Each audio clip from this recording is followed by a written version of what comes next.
So if you think about it, we live in a world where you can swipe your way to like instant gratification in roughly half a second. Yeah, literally half a second. Right. But despite that, despite everything pushing us to go faster, Gen Z is currently spending millions of hours watching two people absolutely refuse to hold hands. Which is just a massive behavioral contradiction, honestly. I mean, the year is 2026.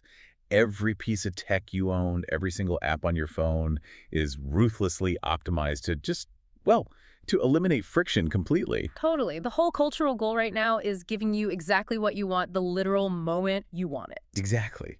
Yet somehow the most rapidly growing media trend we're seeing is defined by, maximum friction, just agonizingly withheld payoffs. And that's exactly what we're getting into for today's deep dive. We're looking at this really fascinating analytical breakdown. It's titled The Ache of the Almost, Why Gen Z is Obsessed with the BL Slow Burn. Such a great title, too.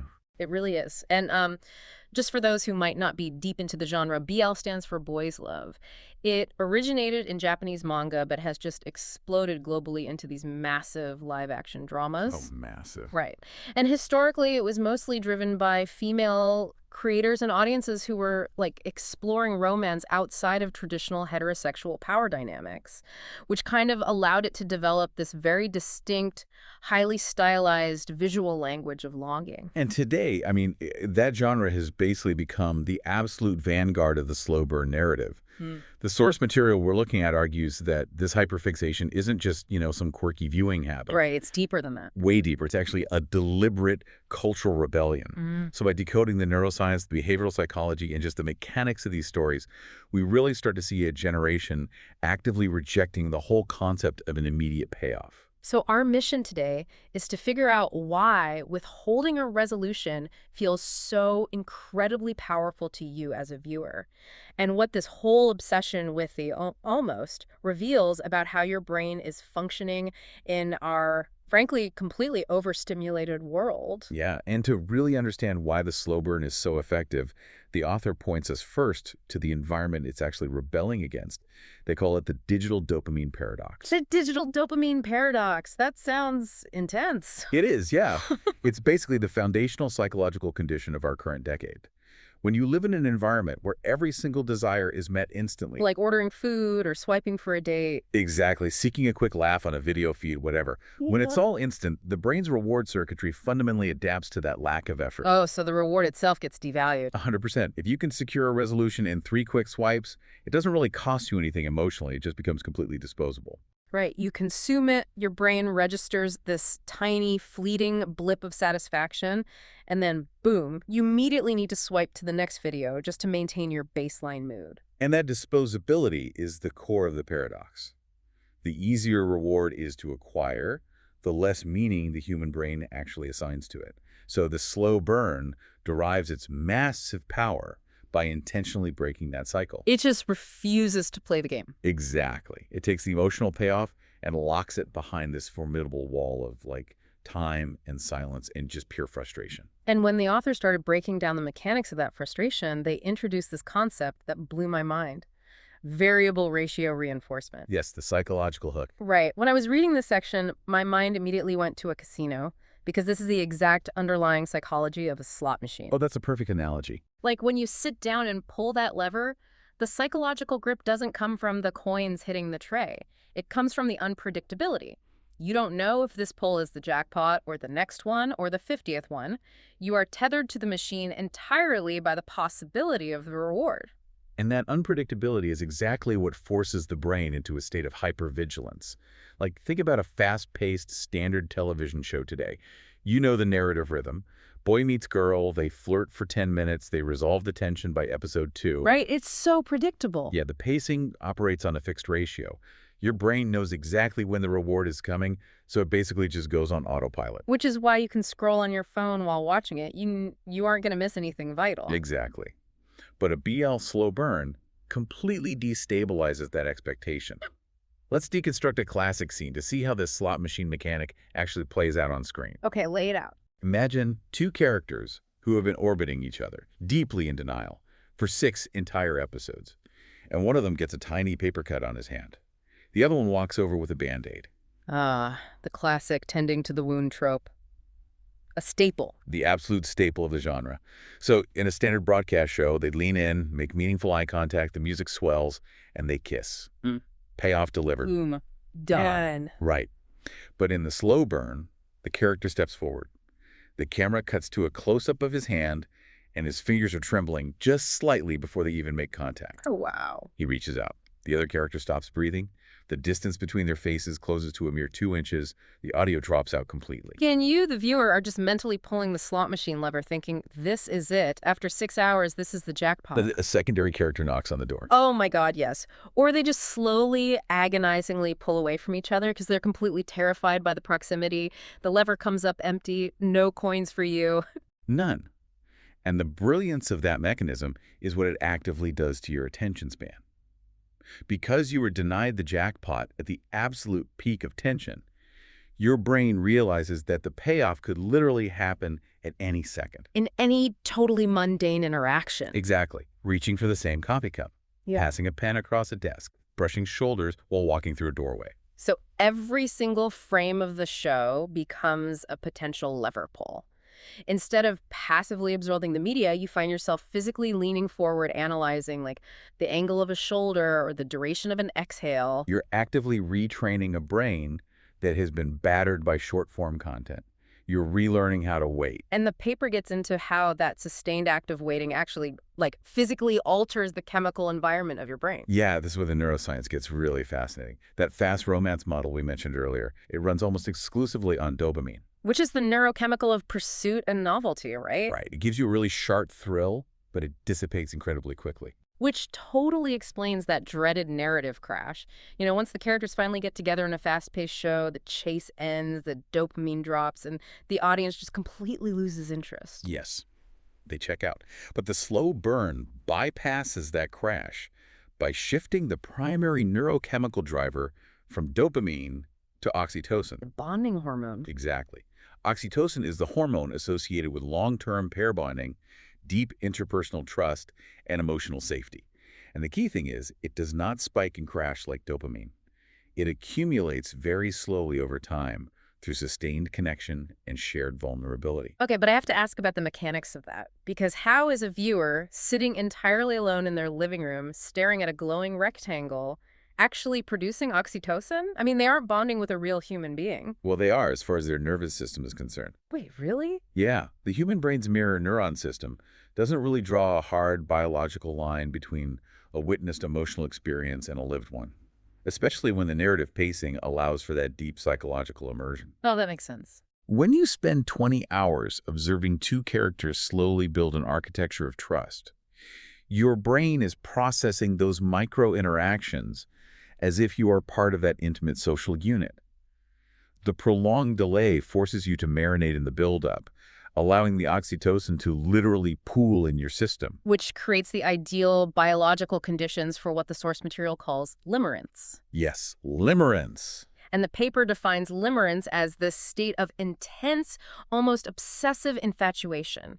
It involves intrusive thoughts, hyper-focusing on the object of affection, and just an overwhelming, desperate need for reciprocation. It is an all-consuming cognitive state. And the author points out that this specific genre effectively manufactures a state of limerence in the audience. You aren't just casually wanting the characters to figure things out. You're physiologically aching for the resolution. Okay, but I want to push back on this concept for a second. Sure. Because the physical reaction the source describes here, the tightness in the chest before a scene resolves, the endless rumination, the literal knot in your stomach when a character walks away. Oh. That sounds identical to clinical anxiety. It really does. And we're living in a society where digital burnout, relationship anxiety, and constant stress are at all-time highs. So why on earth are millions of people willingly subjecting themselves to simulated anxiety as a form of entertainment? That is the crucial question. And it comes down to the difference between being lost in a dark forest and walking through a beautifully designed haunted house. Okay, I like that. The source frames this specific phenomenon as safe limerence, or chaos with boundaries. Because in reality, limerence is incredibly volatile. If you're fixated on someone in the real world, you have zero control over the outcome. They might reject you, they might misunderstand you.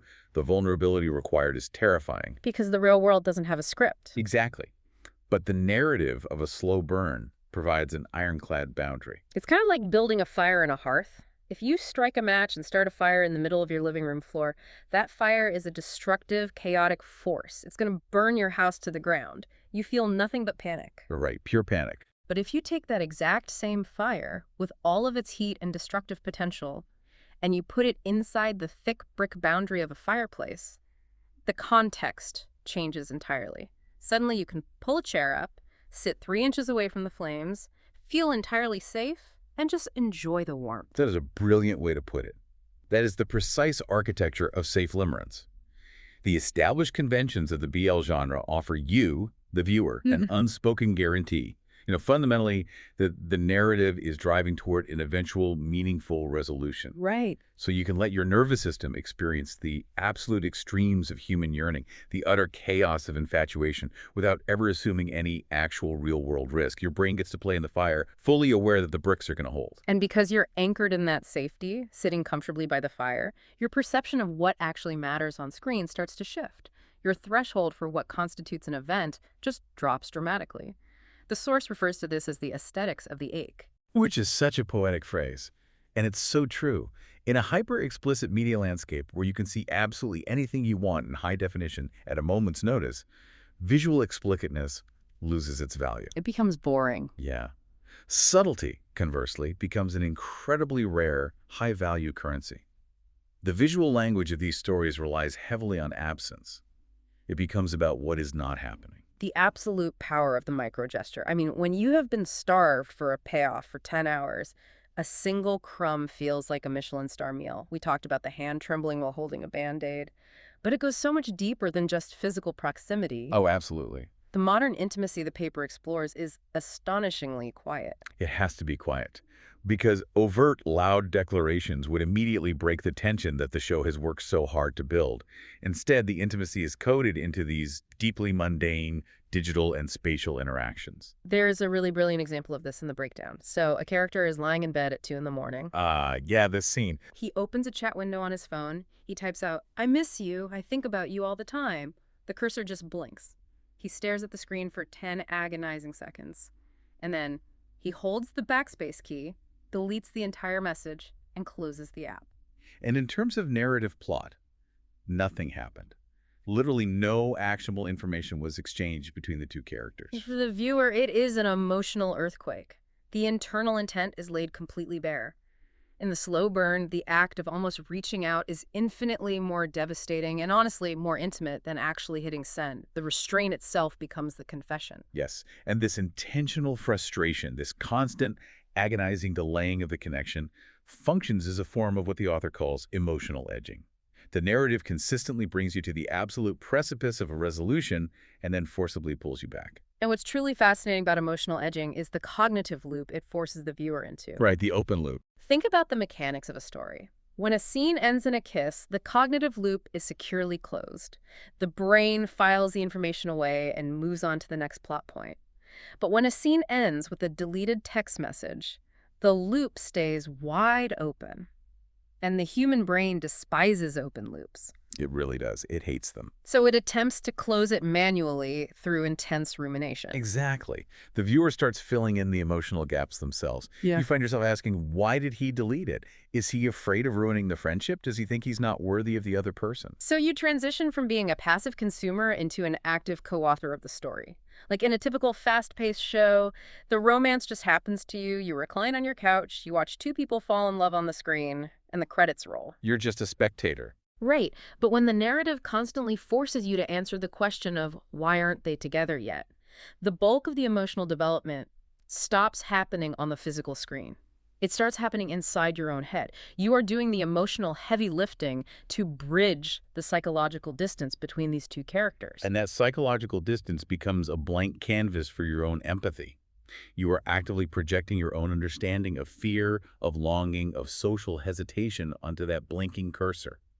That active participation is what builds such profound parasocial intimacy. You don't just watch a slow burn, you mentally construct it. Exactly. The emotional resonance is so powerful because half of the story actually belongs to you. And this level of intense personal mental investment fundamentally alters how people interact with the media and, more importantly, how they interact with each other. Because we are looking at this hyper-fast 2026 culture where time is the ultimate luxury. Yeah, time is everything. The dominant media model relies on brief, frictionless consumption.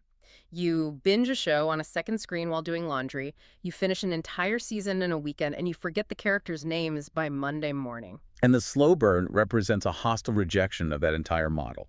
It doesn't ask for your passive attention. It demands your prolonged, undivided commitment. You literally cannot binge a slow burn effectively.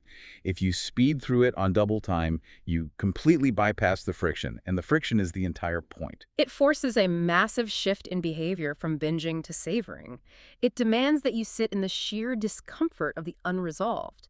It is a profoundly anti-algorithm experience. 100%. Because the algorithm's only goal is to keep you moving quickly from one data point to the next so you can be served more advertisements. But the slow burn plants its feet in the ground, grabs you by the collar, and says, no, we are going to stay right here in this quiet, unresolved moment, and you are going to feel it. And this creates a really fascinating sociological ripple effect. Because sitting alone in that unresolved tension is difficult. The human brain naturally craves closure.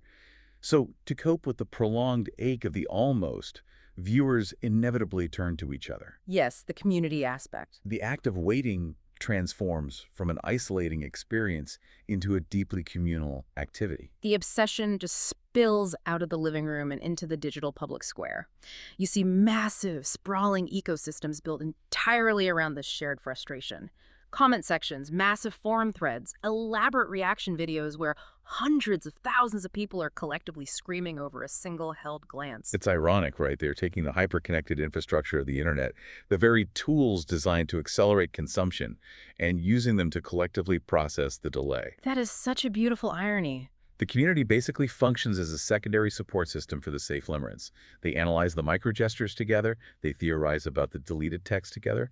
They are distributing the cognitive load of that open loop across a global network of viewers. But there is a precarious balance to this entire ecosystem. The source material outlines a major caveat that we have to address.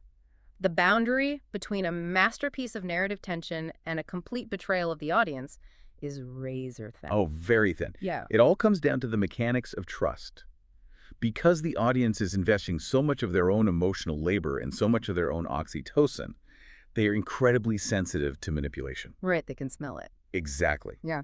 If a creator stretches the almost purely for commercial reasons, for instance, artificially milking the tension just to justify greenlighting a second season, the entire illusion shatters. Because the slot machine analogy breaks down the second the audience realizes the machine isn't even plugged into the wall.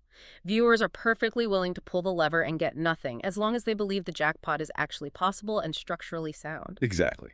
But if they sense the creator is just delaying for the sake of delaying, without any internal logic or character growth driving the hesitation, it feels like a scam. And the viewing audience in 2026 is highly media literate. They immediately recognize narrative stalling. The tension must arise from legitimate character-driven restraint. It has to stem from their internal fears, their social realities, and their genuine need to navigate emotional safety. The delay has to be earned. It has to be earned, Yeah. which means the eventual resolution must honor the exact specificities of that delay. If two characters spend an entire season terrified to touch because of past trauma, the moment they finally do touch must reflect that terror and reverence. It cannot just be a generic, triumphant, romantic payoff. It has to be authentic to the slow, agonizing journey they just dragged us through. Right. And when we step back and look at this entire phenomenon from the dopamine-drained exhaustion of swipe culture through the slot machine mechanics of variable ratio reinforcement into the oxytocin-soaked warmth of the hearth fire, all the way to a global community collectively dissecting a deleted text message, a really clear picture emerges. Yeah, the massive cultural obsession with the BL slow burn is doing much more than just reshaping modern romance tropes. It is highlighting a severe, aching deficit in the modern human experience. This search for the almost is, at its core, a desperate search for the real. In an era that offers us an endless, overwhelming buffet of cheap, instant dopamine, an entire generation is recognizing that things acquired instantly just lack weight. They mean less. Yeah, they are actively using these stories to train their brains how to feel slowly again, to reclaim the human ability to tolerate uncertainty, to sit inside the messy, unresolvable complexity of emotion without immediately reaching for a screen to numb the discomfort. They are intentionally choosing the heavy, meaningful ache of eventually over the hollow, disposable satisfaction of now. And that brings us to our final thought for today's deep dive. A question we want you to carry with you as you step back into the hyperspeed of your own daily life. If millions of people are actively craving this slow, earned resolution in their entertainment, if we intuitively understand that true meaning requires friction and time to build, where in your own life are you constantly stripping away the friction? That's the real question. Where are you blindly accepting the cheap dopamine of an instant result when what your brain is desperately craving is the courage to sit in the quiet, wait, and let something real slowly take shape? It is an essential question for anyone navigating an automated world. Until next time, take it slow. Thanks so much for watching. If you enjoyed the video, please consider liking, commenting, and subscribing. It really helps the channel grow. See you in the next one.